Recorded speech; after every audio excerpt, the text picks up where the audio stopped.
সবাইকে নমস্কার মাইমম কিচেন ব্লকে। তো আজকে আবারও চলে এসেছি আমি নতুন একটা রেসিপি নিয়ে। তো দেখুন, বাঙালিদের খুবই জনপ্রিয় একটা মিষ্টি, এটা রসগোল্লা। কম বেশি সবাই আমরা ভালোবাসি খেতে। তো দেখুন কত সুন্দর নরম তুলতুলে হয়েছে রসগোল্লাগুলো। দেখুন কতটা সুন্দর লাগছে দেখে, স্পঞ্জি নরম হয়েছে দেখুন।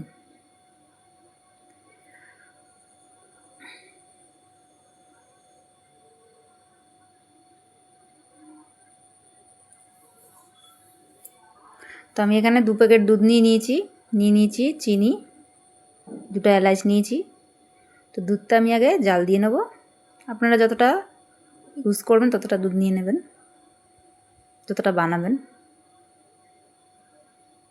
তো দুধটাকে আগে ভালো করে জাল দিয়ে নিতে হবে। তো দুধটা আমার ফুটে গেছে, এবার আমি দিয়ে দেবো এখানে ভিনিগার।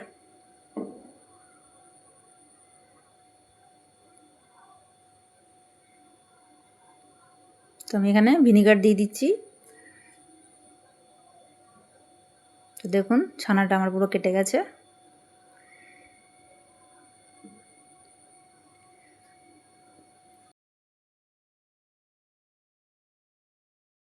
ছেঁকে নিচ্ছি এটা ছাঁকনির মধ্যে।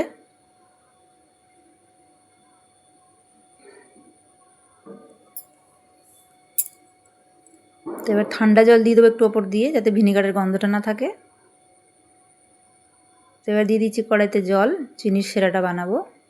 তো এখানে আমি চিনি নিয়ে নিচ্ছি। তো আপনারা যেরকম মিষ্টি খান সেরকমভাবে দেবেন।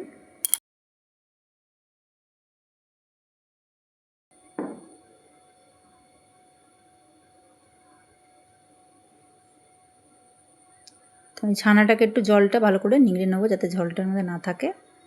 হাতের সাহায্যে, আপনারা চাইলে যে কোনো হাতা ঠাতা দিয়ে করে নিতে পারেন। তো এবার একটা থালার মধ্যে আমি এটাকে নিয়ে নেবো।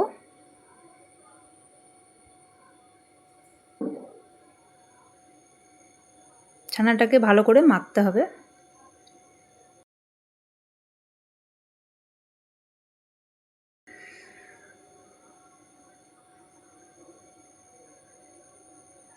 দেখুন কতটা নরম হয়ে গেছে ছানাটা।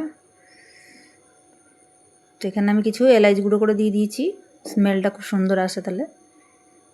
তো চিনির সোডাটা আমার ফুটে গেছে।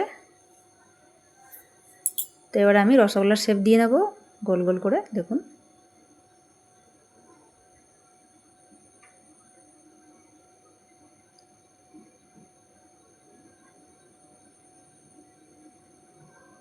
তো চিনির শিরাটা আমার ফুটে গেছে, ভালো করে টকবক করে ফুটিয়ে নিতে হবে। তখন গ্যাসের আঁচটা বাড়িয়ে নেবেন। তো এবার এক এক করে রসগোল্লাগুলো আমি দিয়ে দিচ্ছি এর মধ্যে, দিয়ে খানিকক্ষণ একটু ঢাকা দিয়ে নেব। আগে 9 মিনিট ফুটিয়ে নেবো, তারপর ঢাকা দিয়ে 5-6 মিনিট ফুটিয়ে নেব। খুবই আস্তে করে এটাকে একটু নাড়াচাড়া দিয়ে নিতে হবে। তো আমার তৈরি হয়ে গেছে দেখুন রসগোল্লাটা, বাটিতে আমি নামিয়ে নিয়েছি।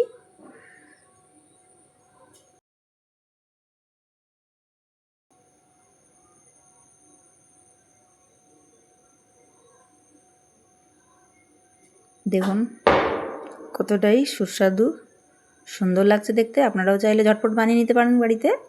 তো আমার রেসিপিটা আজকে আপনাদের কেমন লাগলো অবশ্যই লাইক, সাবস্ক্রাইব, কমেন্ট করবেন। তো দেখা হচ্ছে আবার নতুন কোনো রেসিপি নিয়ে। সবাইকে নমস্কার মাইমম কিচেন ব্লগে।